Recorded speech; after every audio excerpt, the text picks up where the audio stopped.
I'm Sara McElroy. I'm a lighting designer, and I started my own practice at the end of 2017, Silver Shoe Design. So it's very new and fresh. Previously, I was a lighting designer at Tillotson Design, and before that I had worked as a content creator at Ketra when they were really just a startup. The way I got into lighting was a little bit roundabout. I studied philosophy as an undergrad, and really, I think the passion from philosophy and the idea of trying to find a way to improve the world was something that's always driven me as a person. As an undergraduate, I was a little bit naive and I wanted to, change the world. And I also rejected aesthetics. I thought, oh, this is really surface level. My dad was a designer. I was like, oh, this is so silly. But by the time I graduated and started to go out into the world, I had a completely different appreciation for aesthetics and the way that we interact with our world. So this big idea of changing the world kind of turned into, how do I help change someone's world? And at the same time, my father was unfortunately very ill, and he was in a hospice situation, and it really dawned on me just how important the built environment and these environments that we create for people can actually have a really profound impact on someone's life. So after some soul searching and some work in fields that have nothing to do with lighting design, I finally came back to design and realized that the built environment was kind of where I wanted to be. And I actively sought out different programs. Having a philosophy background, I was really interested in the New School, mostly for its social underpinning. And then I also realized they had, obviously, Parsons and a great design school. So put my portfolio together, ended up at Parsons. I did both lighting design and interior design. And then here I am. I'd like to think we don't specialize in anything. I'm really excited about projects that we can start with a really great concept design. So if I have a designer that comes to me, or maybe we've worked together in the past and we're able to collectively come together to find a way to kind of integrate lighting into the forefront and create a really strong logic and targets that help structure the design, that's kind of the projects that excite me. With that said, we've been doing a lot of retail work, working with clients that are trying to rethink the retail environment. So one of my clients, Glossier, it's really interesting because there's a digital presence and a store presence. Their digital presence always precedes their store. People know them through the product, they know them through Instagram. So for them, it's not about introducing someone to a product, it's about creating an experience that helps reinforce the brand and then also generate social media. So the lighting for these stores is really unique. We're not focusing on the products so much as focusing on what does it feel like to go into this space? How do we create an experience for you? How do we have these moments of different, depending on what they want in that particular moment, how do we create those moments? And then also, how does that translate into social media, which is a very tricky relationship because often the IRL, that's so stupid, the lived experience, that feeling that you get in these low-lit environments doesn't necessarily translate to digital. So how do you manage that and balance that? So that's been a really interesting part of Silver Shoe's progress. And we have some other projects too. We're working on a dance studio now and a library. So hopefully with a few more months and years, the portfolio will expand outside of retail and residence. So that's where we are now. Yeah.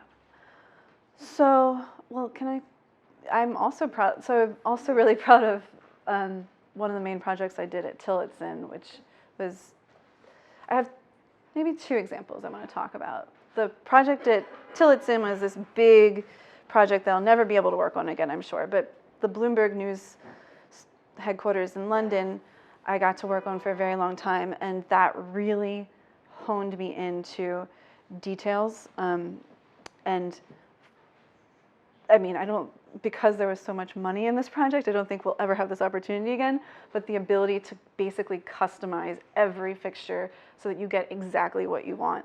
And learning that skill for detail has been able to translate into other environments. So by taking that, another example is this really silly cave that we built in the LA Glossier store. So there's a closet that they were like, okay, we want to open it up and you walk into the Antelope Canyon. So we had to figure out ways to detail this space to make it feel like you're in an Antelope Canyon.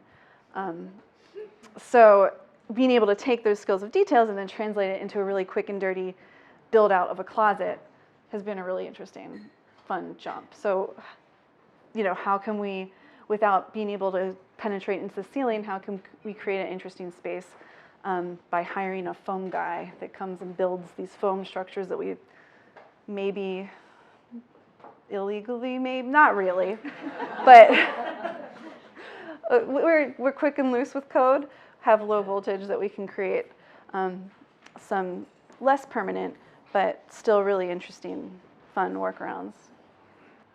Harder things to face in your career? Yeah, absolutely. So I think the biggest challenge for me has been setting boundaries for myself and also respecting and supporting the boundaries of others.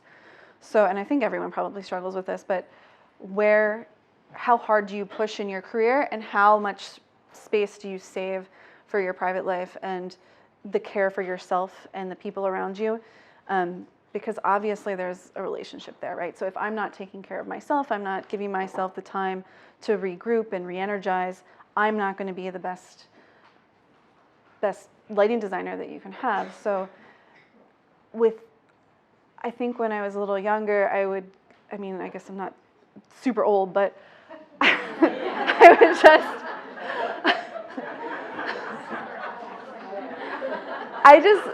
I would just stay up all night and I would just push myself and I would let myself get to a place of deterioration. And it's just not a healthy cycle to get into. So my biggest thing has been, okay, what are these boundaries? And I think it's not just good for me, but it's good as examples for other people, because other people want to be able to have life-work balances too. So if we can all kind of like support each other in that, maybe we can have a more healthy life-work environment. Well, I think I stole this term from Robert Irwin, so I didn't coin it, but the tactility of light. So I'm always really interested in how we can use light to enhance all of our senses. So instead of just thinking about light as this medium to help illuminate our world and make things come alive through a bright experience, I'm always interested in how can we maybe dim the light down? How can we create a mood that allows a smell or